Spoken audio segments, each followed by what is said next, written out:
Can you feel it? Can you taste it? Can you smell it? The NBA season is approaching. We have got dudes being re-signed. We've got guys awkwardly not being re-signed. We have got injury updates. We have got all the rosters being finalized. NBA basketball is approaching. Damichael Cole, Joe Mullinax, got you covered here on Locked On Grizzlies. Let's lock in. You are Locked On Grizzlies, your daily Memphis Grizzlies podcast. Part of the Locked On Podcast Network, your team every day.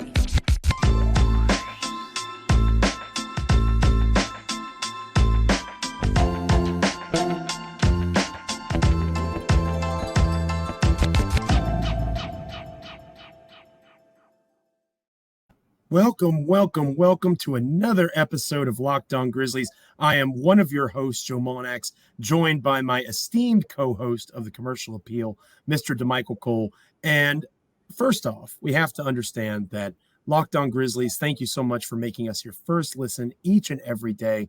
Check us out on Spotify, Apple Podcasts, however you get your podcasts. Check us out on YouTube. Rate, review, subscribe, comment, all of those things. We are very proud and happy to be a part of the Locked On Network here at Locked On Grizzlies, and we appreciate you making us not just your first listen every day, each and every day of the week, but making us part of your Memphis Grizzlies fan experience. So here at Locked On Grizzlies, your team every day, we appreciate it. But before we get to the Grizzlies, Damichael, people that are watching on YouTube can see very clearly what is happening here. And for those of you that are listening to the podcast, I'll do my best to describe it. It's a gaudy orange. It's hard on the eyes. So listening might be good. But of course, Damichael connected to the University of Tennessee. They had a large victory, I'm told, Damichael, on Saturday night over a certain team from further in the South. You may have heard of them, the Alabama Crimson Tide. It was a fun game to watch. And I know that you, as a proud volunteer, have to be happy after 15 years of pain to be able to wear that shirt with pride after the third Saturday in October. You know, Joe, large might be an understatement because it's huge there. All I could think about during the game, my Tennessee Vols pull off this upset. All I could think about was, man, I wish I was in Knoxville right now. You know, that was fun. I mean, I saw them when I was in college. They broke, I believe it was 13 game losing streak to the Florida Gators, and we saw burning couches and everything. So beating Bama after 15 years and some close ones. When I was in college, there were 2 years. Two of those years, people thought Tennessee had a realistic chance, only to lose convincingly. It's a big relief. It's a huge relief to the fan base. It was fun for me to watch. It's fun as an alum. I get to wear this Rocky Top shirt and stunning it a little bit. And I tell everybody, look, man, I'm as Memphis as they come. Born and raised in Memphis, 18 years, 38118, Getwell Elementary, American Way Middle School, Overton High School. But University of Tennessee is where I got my education. It's got a piece of my heart too. So big win for those guys. And we'll see how the rest of the season goes. But it's good to see Tennessee football, back in that conversation. And every time Tennessee wins right now, Virginia Tech loses because Hendon Hooker, I don't know how they were allowing him to ever leave. He very much looks like the Heisman at this stage. But this is not Locked On Vols. This is Locked On Grizzlies. That's why you're listening, watching. So I just wanted to indulge my co-host and appreciate the history that was made in Knoxville over the weekend. Some history was made, kind of, in Memphis over the weekend as well. It's history for Brandon Clarke, I can tell you that, because as Adrian Wojnarowski of ESPN and others reported, 4 years, $52 million, I believe, is the terms. The team doesn't ever announce that, but the agents usually give that information, or somebody gives that information to Woj and the like. So a fair market value deal, in my opinion, Damichael, about $13 million a year. We don't know the structure, or if it has been discovered. I haven't heard it as of this recording.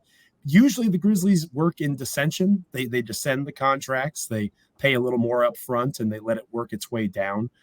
But I'm not sure how that'll work. But my point being, in terms of Brandon Clarke, roughly $13 million a year seems about right for one of the best reserve bigs in the NBA. Yeah, it's huge. It's a huge deal for the Grizzlies betting on Brandon Clarke. It's a huge deal for Brandon Clarke and his future. We've talked a lot about the Brandon Clarke situation, heading into what would have been a restricted free agency year next year, because his situation is different. You looked at Steven Adams. He's not on a rookie, level extension when he got his deal. This is the fourth contract for Steven Adams.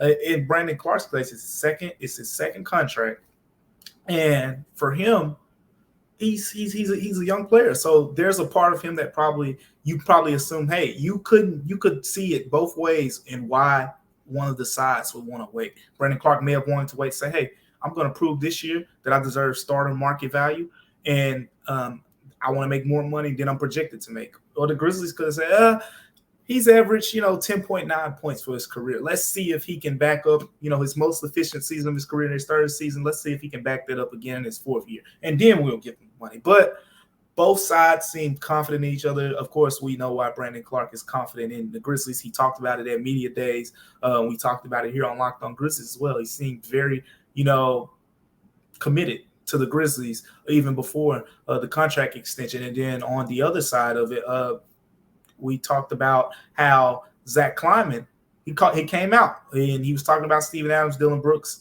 and Brandon Clarke, and he said all three of them are important players to what the Grizzlies want to do. And before that, in the summer, he straight up said, if they want to pay to keep these guys, they're going to keep them. The Grizzlies aren't going to let anyone walk who they want to leave. And here's another example. The proof's in the pudding. Now you look at the numbers. John Morant extended this summer. John Conchar extended this summer. Steven Adams would have been an unrestricted free agent, extended this summer. This is the fourth extension. We're talking about the Grizzlies possibly being a luxury tax team coming soon. I mean, when the John Morant money kicks in, and then, the Desmond Bain contract, people have been keeping up around. That's why we always tell you to go check out Locked On NBA, because you got Tyler Hero and Jordan Poole just got 130 and 140 million each respectively. And you got to figure Desmond Bain is going to be in that conversation somewhere. We'll talk about that much more in the future. That sounds like an episode here in the future. But I mean, Joe, what was your thoughts on the deal? Because I'll say this last thing here. When I saw the deal, I thought in terms of where he was valued was interesting.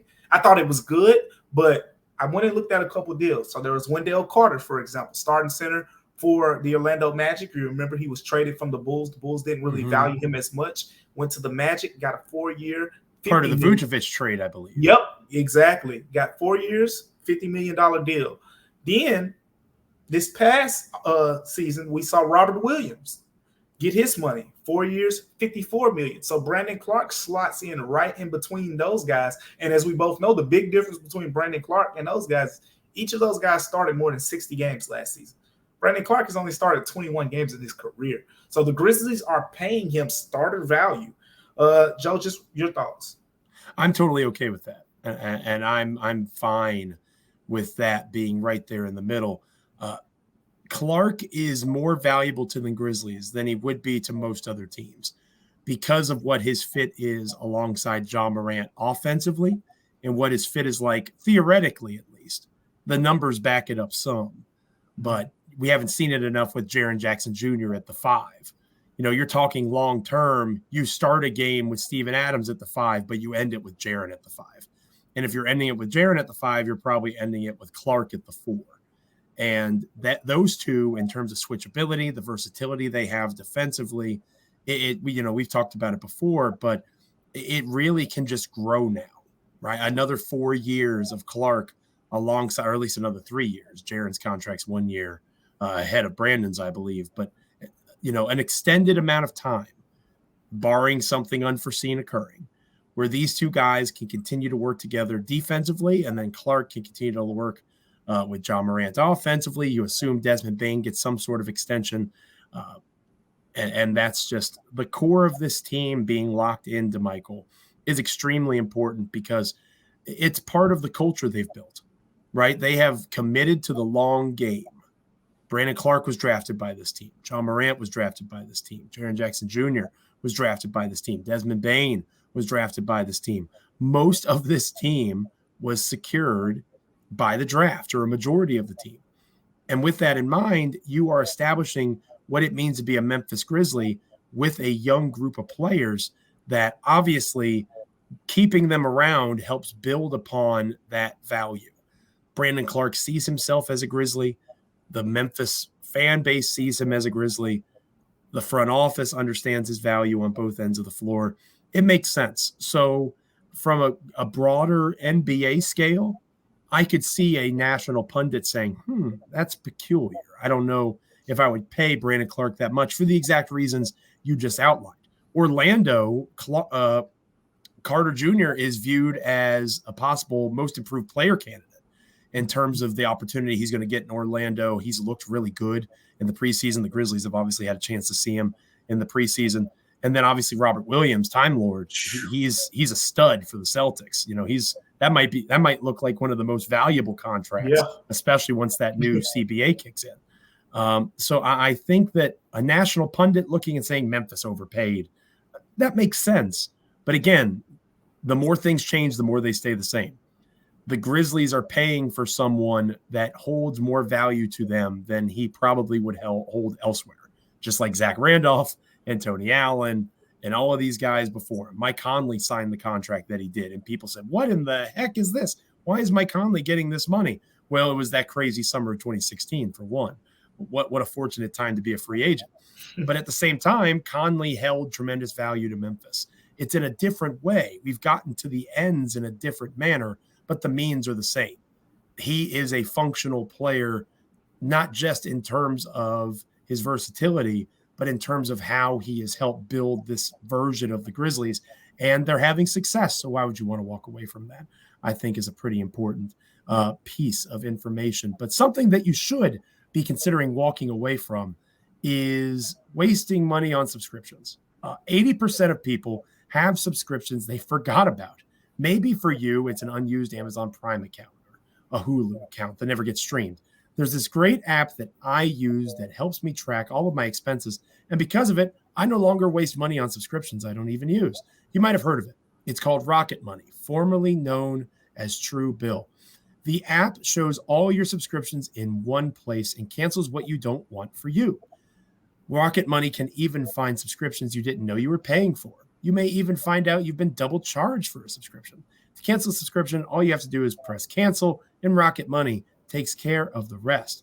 Cancel unnecessary subscriptions with Rocket Money today. Go to rocketmoney.com/lockedon. Seriously, it could save you hundreds per year. That's rocketmoney.com/lockedon. Damichael, Brandon Clarke, big ups to BC. Shout out Canada. Lots of money coming his way, well-deserved. And it's nice to see rookies get that first major deal, right? That there's a real life-changing, not that the previous contract didn't change his life, but now you're starting to see generational wealth being accumulated. And obviously that's very significant. And congratulations to Brandon. You mentioned earlier all the guys that had gotten extended, right? That there's one dude, awkward turtle-esque, that is still kind of sitting there that is not extended yet. And his name is Dillon Brooks. And I do think that this is a storyline entering the regular season. What do the Grizzlies see Dillon Brooks as? Do they see him as trade bait? Do they see him as someone that they want to give the opportunity to earn more money? Is Dillon betting on himself? Maybe the Grizzlies have made a contract offer that is better than his last extension. And that's an important piece to remember. This front office has extended Dillon Brooks before, right? So it's not like they don't see the value in Dillon. But maybe Dillon got an extension offer and said, I'm going to bet on myself here and show what I'm capable of and raise my market value. I do think it's something. I don't know that he's being a cancer in the locker room by any stretch of the imagination. We haven't gotten any of those vibes, and you're there on the ground, obviously, in Memphis. You would have a better idea of that than me. I haven't gotten that vibe from afar. I think that it's a storyline of, do they extend him? When do they extend him? Do they let it play out? Is it something that they're content just riding out the season with and seeing how it goes? Yeah, it's a proof in the pudding type thing for me, Joe, because I mentioned earlier, there were 3 players. I outlined them over the summer. Extension candidates. Did a podcast on this, and there was Steven Adams, Brandon Clarke, there was Dillon Brooks. 3 players on the team who are currently extension eligible, and there was a ranking done. I remember Steven Adams being 3rd, if I remember correctly, but Dillon Brooks was comfortably 2nd, and I think did you put him 1st? Did you? No, Dillon. Okay, yeah, you didn't put. I think it was Dillon either 1st or 2nd. Mm-hmm. Yeah, he was high up there. Yeah, exactly. But Steven Adams was 3rd. So basically, correct. With the process of elimination, those 2 guys have been extended now, Brandon Clarke and Steven Adams, and Dillon Brooks is the only person left. So you just read between the lines here. I talked about in the summer. Zach Kleiman, he said it. These are his words. If they're not going to have any problem, they have the backing from billionaire owner Robert Pera, the 4th richest owner in all the professional sports, not just the NBA. I don't think. I think it might be all the pro sports at this point. Oh, I thought it was NBA. I mean, you might be right there. I'll look that up while you're doing it. I mean, but money ain't a problem with him. We do know that. he doesn't have a money problem. So they're willing to keep this core together. And now we see Tyus Jones getting re-signed. We see Ja Morant getting his extension. John Contra, which was a surprising one, but he was extended. So if you go down the Grizzlies roster, you go down the entire Grizzlies roster, everyone has been extended. Pretty much that's extension eligible except Dillon Brooks, Xavier Tillman, and Danny Green. Danny Green, that's completely understandable. Why would the Grizzlies extend a player they have not seen play with the team? So you throw him out there. Dillon Brooks and Xavier Tillman, and we've talked about Xavier Tillman having a minimal role right now. Plus, he has a team option at the end of this season. So next season will be the time where we can really address should they extend him. But right now, Dillon Brooks, next year he's an unrestricted free agent. So if they are going to extend him, this would be the time to do it. And so far, no bueno. It's to me, it's a very reflective thing.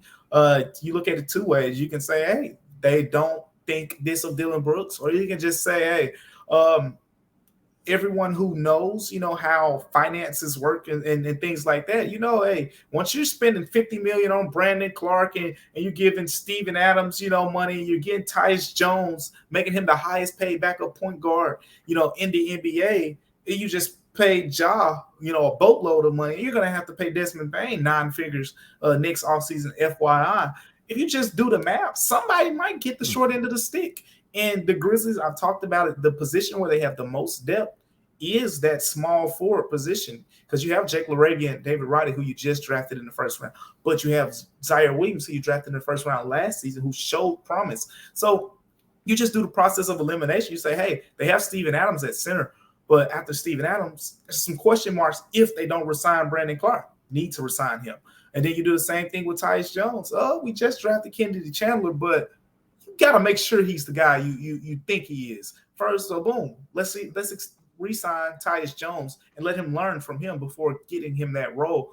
But Dillon Brooks, he's kind of blocking guys in a way, not saying that they're more talented or anything like that, but they have a lot of options at the small forward position, more options than no other positions where those guys were re-signed and extended. So that's the whole conundrum here with the Dillon Brooks situation. But it's very telling that he hasn't been extended yet to this point. And quite frankly, I think he'll have a chance to play himself into that this season. But I mean, get ready for all the possible trade talk and everything around that, because that's what comes with a player who's in his situation. The Grizzlies, we talked about it time and time again, Joe. They have bodies on this roster. Mm-hmm. The roster is loaded. And at the end of the day, something's going to have to give. And he might be one of those guys getting the short end of the stick. I have a bold prediction. I'm sure that shocks you to my Here it is. Here's my bold prediction. I don't think Dillon Brooks is going to get traded. I think he's going to be on this team the entire way. However, at this stage, I do not think he will get re-signed. I think that the Memphis Grizzlies and Dillon Brooks have entered into an unholy union of sorts this year, where Dillon Brooks understands that he is going to get the chance to be a starter on a very good basketball team, a la Jay Crowder, perhaps. And he is going to be out there younger than Jay Crowder, in my opinion, better than Jay Crowder, but we don't have to go down that rabbit hole again. And looking at a chance to show what he can do on multiple big stages on a team that's contending for a championship. And then he can parlay that experience into a deal with, say, the Detroit Pistons, the New York Knicks, somebody that is going to be able to pay him what he thinks he is worth, that Memphis at this point is not going to be able to pay him. Because if they sign Bane, I saw people saying that Bane is guaranteed a full-blown max extension. I don't agree with that right now. But is that possible 8 months from now? Yes, that is possible, that you're going to have Desmond Bane getting a max deal like Ja Morant did. Yeah. So you are going to be in the luxury tax or very close to it. And you mentioned the depth behind Dillon Brooks. The Grizzlies have set themselves up to move on from Dillon Brooks. But that doesn't mean that in the here and now, he's not the best option for them. If that changes over the next several months and we approach the trade deadline and they think David Roddy, Jake LaRavia, Zaire, all those guys, all the above, are in a position where they can contribute at a Dillon Brooks level, maybe they move on from Dillon and they get a first-round pick, or they get something, a couple of seconds. They get some value before Dillon Brooks walks. And you also have to remember, keeping him on the roster leaves open the sign and trade possibility, which allows for you to get further assets for him leaving. And it also widens the pool of who's available to sign him. So I think that there might be an understanding that this is going to be your last season here, but help me help you. You have a great season. You show what you're physically capable of. You help us win, and we'll help facilitate in any way that we can you getting to a team that A, is willing to pay you, and B, is positioned to pay you better than we are. Because even though, and I did look it up, Damichael, even though Robert Pera is indeed number 4 in all of professional sports, net worth of $17.6 billion, I think he's willing to pay the luxury tax. I don't think he's willing to be Golden State.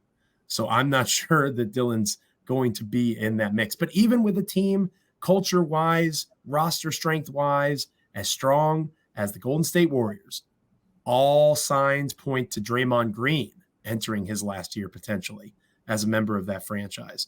If Draymond Green can be shown the door, I think Dillon Brooks can as well. Thanks for making Locked On Grizzlies your first listen today. Now make your second listen after our show is over. Game to Game, our second segment here, sponsored by Game to Game NBA. Every moment, every top performance, every result. Locked On Game to Game covers every game from across the NBA with local analysis that only Locked On can deliver. Follow Game to Game on Locked On NBA, available on the Odyssey app, YouTube, and wherever you get your podcasts. I am excited for the NBA resuming, Damichael, largely because I just like watching basketball, as I know you do as well, especially Memphis Grizzlies basketball in particular.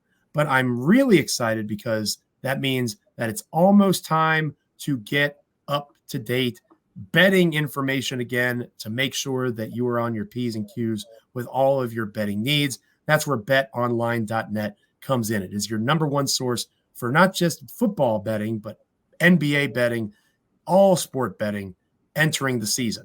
Find all of the latest player developments, team matchups, news, podcasts, and in-depth articles and analysis on every game you can find. And as always, BetOnline remains your continued source for all your sport wagering information with live betting and up-to-the-minute scores for every sport out there. It is the fastest and easiest way to check in on all your favorite games and events, according, of course, to the Memphis Grizzlies and the National Basketball Association. Head to betonline.net or use your mobile device to learn more. BetOnline, where the game starts. Extensions, not getting extensions, that was the major story coming out of the weekend from the Memphis Grizzlies. But there was something that you and I both predicted, not to pat ourselves on the back. It was kind of obvious what was going to happen. But as the Memphis Grizzlies finalized their roster, it decided to do rookie option, team options on rookie contracts for Desmond Bane and the like. The name that got released, the guy that got waived outside of the various Exhibit 10 contracts that were signed, building up the roster of the Memphis Hustle down in South Haven, was Killian Tillie. Killian Tillie hits the road. Maybe he pops back up in the Memphis Hustle. That's something that could potentially happen. Obviously, the Grizzlies franchise values Killian Tilly. He wouldn't have been given the deal he was if they didn't. But it wasn't that surprising that Tilly was the guy that got the boot because of his health more than anything. And that was something, unfortunately for him, whether it was his knees at Gonzaga, his back here in Memphis, which was the latest culprit. He has lottery talent, Damichael. He just wasn't able to stay on the floor. Yeah, it's a tough deal. I always say, me personally, as an NBA fan, as a journalist, as a reporter, one of the hardest things is to see players lose their jobs to injury. Oh, yeah. Because that's an uncontrollable situation, right? If someone's just playing better than you, I mean, you lost your job. That's the business. But yeah, exactly. But in his situation, we saw last season the back injury give him the struggles. And man, I've said it on here, and I've told people when I was out there in Vegas and at the practices watching him shoot the ball, the guy can't shoot it. And he just hasn't gotten that chance to really show it at the NBA. You look at his numbers, he only shot 33% from the field. So you're like, can he really shoot it? Yes, those are all coming in spurts. And I think he had 4 starts in his career, but he never got a chance to really, play up to his full potential. And it's one of the weird parts about it, Joe, is I think he's one of the perfect fits for what this team needs right now. He's a 6'10" guy. He can play the 3, as we saw they would play him at a lot. He could play the 4, and he can shoot it. That's what the Grizzlies need, right? We talked about the 3 and the 4 positions so much, and we talked about shooting. The Grizzlies need shooting. Killian Tilly is a guy who could fill both of those positions, but at the end of the day, it's a process of elimination, right? You needed Xavier Tillman because you need that third center. You have Steven Adams, you have Brandon Clarke, especially you look back at Steven Adams, suffering that minor neck soreness injury in that past game. And it was like, oh boy, if he's hurt, who do you start? You're probably going to start Xavier Tillman because they like to bring Brandon Clarke off the bench. He probably plays more minutes, but you probably start Tillman. So you need Tillman in that role. And, the wing is pretty much solidified because it's young players. It's all players. First-year guys, second-year guys, Dillon Brooks, and, Desmond Bane, John Conch. Basically, what we just said, all these players have been extended or, just recently drafted. Exactly. They're not even extension eligible. So with that being said, it was just process of elimination. Taylor Jenkins talked about it a lot. The roster just was deep, and he was the odd man out. I mean, it's a tough one, but maybe he's a guy, we'll see what happens with the Grizzlies this season and how some things play out. But you got to think he's one of the guys who will be one of the first ones to get a call if anything happens. He's familiar with the scheme, right? And that's extremely valuable. And we mentioned earlier in the show the value of building a culture. Killian Tilly, maybe not the most famous example of that or the most important example of that, but these guys spend a heck of a lot of time together. And I know you know that, Damichael, covering them on the beat for the Commercial Appeal. They are around each other during the season more than they're around their own families. And you develop those relationships. You develop a trust with those guys. And that matters. It doesn't matter more than the dollars and cents of an NBA roster, as you mentioned. If he were healthy, is he better than Xavier Tillman? Maybe. But he's not healthy. A lot of times the greatest ability is availability. And that is something that Xavier Tillman has much more strongly than Killian Tilly at this stage. So I am interested to see how it plays out. Again, the Memphis hustle maybe could be an option. I'm sure he has to go through waivers and all that stuff before that is even a possibility. Maybe a team that's not very good, the Oklahoma City Thunder, for example, San Antonio Spurs, the Jazz, someone that is not planning on competing for the playoffs this year. If they have a 2-way contract available, maybe Tilly makes sense as a guy that they take a shot on. Because, again, he has the talent. Late end lottery type of player. That is what is capable or possible for Killian Tilly. He just hasn't shown it. But a team that doesn't have dreams of competing for the playoffs, much less the championship, maybe could take a swing on Killian Tilly. I could definitely see that being an option.